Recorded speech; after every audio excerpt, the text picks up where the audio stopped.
Meron ho ba kayong update dito po sa ginagawa naman pong pagsusuri ng DPWH mismo sa mga proyekto po na kontrobersyal at ang iba nga po ay sinasabing ghost at substandard, sir?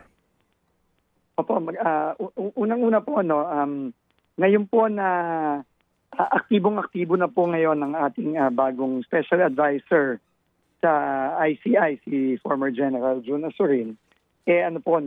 Very, very close na po ang coordination natin at mga ating team sa kanya at sa ICI. At pong Lunes nga, pakita na ang ICI nung kanilang mga talagang tinututukan ngayon ng mga ghost project sa buong bansa. So doon po tayo nakatutok po ngayon. No?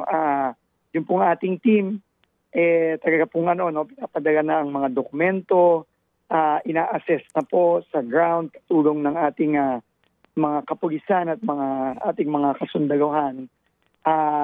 Kasama ang ICI, no? Lalo na yung ating special investigator.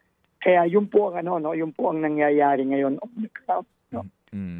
Ang proseso po, ito pong sa listahan, hawak-hawak ng ICI ngayon, yung pong mga proyekto, binavalidate, nagpapadala po tayo ng mga engineer doon para masigurado talaga, kinukuha po lahat ng dokumento, at yung mga dokumentong yun po ay yun ang nagiging basihan ng kasong ifa-file ng ICI sa Office of the Ombudsman. So yun po ang sistema ngayon. No?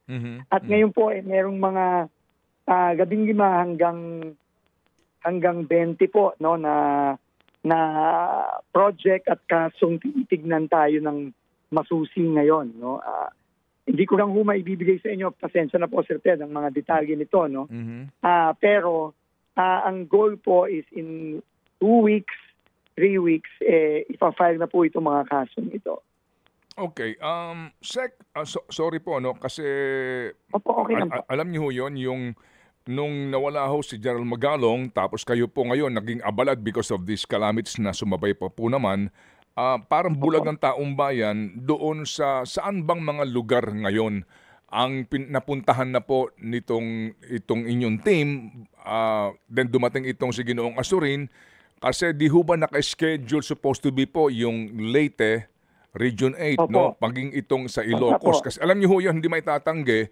Talaga pong dito inobserbahan ng mga kababayan natin kung wala bang pipiliing lugar. Ang Bulacan po, klaro na, no? At patuloy po ang COA reports dito ng mga ghost projects daw po.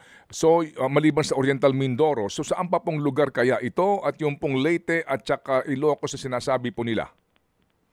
Yung pong Leyte at in fact, yung Leyte po at Biliran na dapat napuntahan ko. Pinapuntahan ko na po yan sa ating mga tao sa DPWH. No?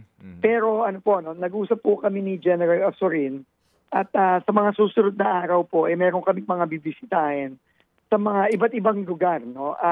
Siguro Sir Ted, ayaw ko lang siyang pangunahan. No? Pero meron po kami mga pupuntahan. Kasama din po yung mga lugar na sinabi nyo. Ang Region 8 at ang Region 1. No? Okay. At ang maganda naman po, pinakita naman po ni General Azurin at ni Attorney Osaka yung breakdown nung mga suspected na ghost project. No?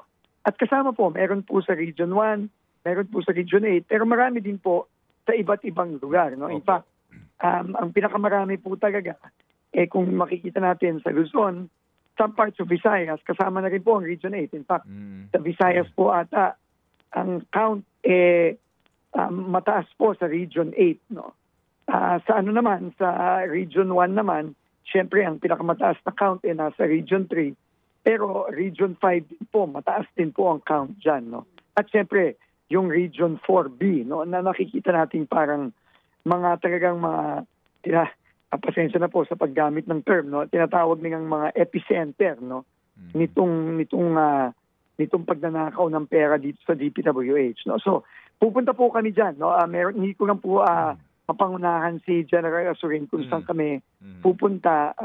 Kami po mismo, kaming dalawa, no? Sa mga susunod na araw. Pero, as we speak po, umiikot na po yung ating mga teams.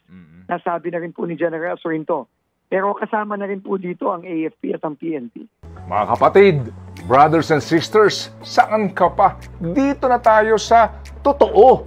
Dito na tayo sa True FM. Mga kapatid, mag-subscribe and follow po kayo sa social media accounts ng True Network PH. Yan po kami. Hanapin nyo lang True Network PH, Facebook, Instagram, YouTube, TikTok, and podcast.